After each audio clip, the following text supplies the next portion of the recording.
അപ്പൊ നമസ്കാരം. അപ്പോ റഹ്മാനിയ കുറച്ച് ദിവസങ്ങളായി റഹ്മാൻ എന്ന് പറയുന്ന ആ ഒരു മ്യൂസിഷ്യനെ കുറിച്ചൊരു വീഡിയോ വന്നിട്ട് കുറച്ച് നാളുകൾക്ക് മുമ്പ് റഹ്മാൻ ഒരു ചെറിയൊരു വീഡിയോ അപ്ലോഡ് ചെയ്തിട്ടുണ്ട്. തീർച്ചയായിട്ടും അനിരുദ്ധ് ഫാൻസിന്റെ കുറച്ച് കൂത്തറ ഫാൻസ് ആയിരുന്നു തമ്മൊന്ന് മേഞ്ഞിട്ട് പോയിട്ടുണ്ട്. ഇനി അനിരുദ്ധ് ഫാൻസിനോട് ഒരു ചോദ്യം, ഒരൊറ്റ ചോദ്യം, നട്ടല് നിർത്തിയിട്ടൊരു ചോദ്യം, നിനക്കൊക്കെ എന്തെന്നാണ് അഹങ്കരിക്കാനായിട്ട് പറയാനുള്ളത്?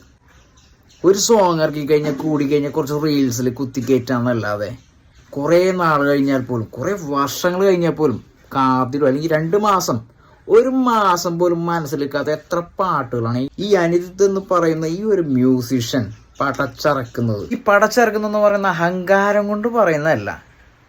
നമ്മൾ 100 രൂപ അല്ലെങ്കിൽ 150 രൂപ കൊടുത്തൊരു സിനിമ തിയേറ്ററിൽ കാണാൻ പോയി കഴിഞ്ഞാൽ ആ ഒരു ചിത്രത്തിനകത്ത് മ്യൂസിക്, അത് ശരിക്കും പറഞ്ഞാൽ ആ ഒരു സിനിമയുടെ ഒരു ജീവനാണ്. ഇത് വെറുതെ കുറേ തട്ടുപൊളിപ്പൻ മ്യൂസിക്, അല്ലെന്നുണ്ടെങ്കിൽ തട്ടുപൊളിപ്പൻ BGM, അല്ലെന്നുണ്ടെങ്കിൽ ആ ഒരു തിയേറ്റർ നശിപ്പിക്കാവുന്ന രീതിയിൽ BGM ഒക്കെ കുത്തി കയറ്റി തിയേറ്റർ കുലുക്കണതാണോ മ്യൂസിക്? അതാണോ പാട്ട്? എങ്ങനെ കേൾക്കും? അനിരുദ്ധ് എന്ന് പറയുന്ന ആ ഒരു മ്യൂസിഷ്യനുള്ള ദേഷ്യം കൊണ്ട് പറയല, അനിരുദ്ധ് ഫാൻസിന് ആ പടച്ചിറക്കിയ കമൻസിനെതിരെയാണ് ഞാൻ പ്രതികരിക്കുന്നത്.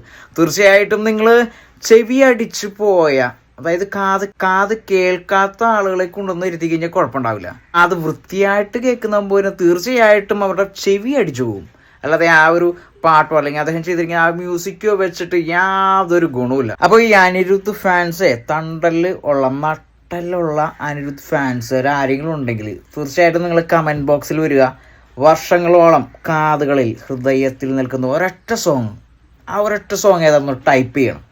അപ്പോൾ ഞങ്ങൾ പറയാമെന്ന് മാത്രമേ ഞാൻ പറഞ്ഞോളൂ. പറയാനായിട്ട് ഒരൊറ്റ സോങ് പോലും ഉണ്ടാവില്ല. എൻ്റെ പൊണ്ണ് അനിരുദ്ധ് ഫാൻസ് ചെങ്ങാതിമാരെ, നിങ്ങൾ ആ റഹ്മാൻ്റെ പഴയകാല സോങ് ഇതിന് പുതിയതുവരെയും കേട്ടു നോക്കണം. ആ റോജ കാതലിനൊക്കെ കേട്ടിട്ടുണ്ടെങ്കിലല്ല കോരിത്തരിച്ചു രോമം തിങ്ങടങ്ങടെ എഴുന്നേറ്റ് നിന്നിട്ടുണ്ടല്ല, സല്യൂട്ട് അടിക്കും, സല്യൂട്ട്. അജാതി ഒരു സാധനം ഇറക്കാൻ പറ്റുമോ അനിരുദ്ധിന്? പറ്റുമോ? എന്ത് വേൾഡ്, എത്ര കോടി വാങ്ങിയിട്ട് എന്തോരം പണം വാങ്ങിയിട്ട് എന്ത് കാര്യം? പ്രേക്ഷകർക്ക് കൊടുക്കുന്ന ഏറ്റവും സൂപ്പർ ഹിറ്റുകൾ വർഷങ്ങളോളം കാതുകളിലും ഹൃദയത്തിൽ നിൽക്കാമെന്ന് കൊടുക്കണം. അല്ലാതെ 2 ദിവസത്തേക്ക് കേട്ടിട്ട് എടുത്ത് കളയണ പാട്ടാവരുത്. ഞാനിനി പച്ചയ്ക്കൊരു കാര്യം പറഞ്ഞുതരാം. ഈ അനിരുദ്ധ് ഫാൻസുകാർ കേൾക്കാൻ വേണ്ടി തന്നെ അനിരുദ്ധ് ഇറക്കുന്ന പാട്ടുകളേക്കാൾ എത്രയോ മൂല്യമുള്ളതാണ് നമ്മുടെ മലയാളിയായ കലാഭവൻ മണിച്ചേട്ടൻ്റെ പാട്ട്. അസാധ്യ പാട്ട്. അതൊക്കെയാണ് ഹൃദയത്തോട് ചേർക്കാൻ പറ്റിയത്. അത് കാതുകളിൽ നിന്ന് പോകില്ല, ഹൃദയത്തിൽ നിന്ന് പോകില്ല. ഈ അനിരുദ്ധൊക്കെ ഇറക്കണ എന്ത് പാട്ടടോ, ടെപ്പാങ്കൂത്ത് പാട്ടക്കുട്ടനി എന്നൊക്കെ പറഞ്ഞ് കുറേ കമൻറ്റ് വന്നിട്ടുണ്ട് എൻ്റെ കമൻറ്റ് ബോക്സിൽ.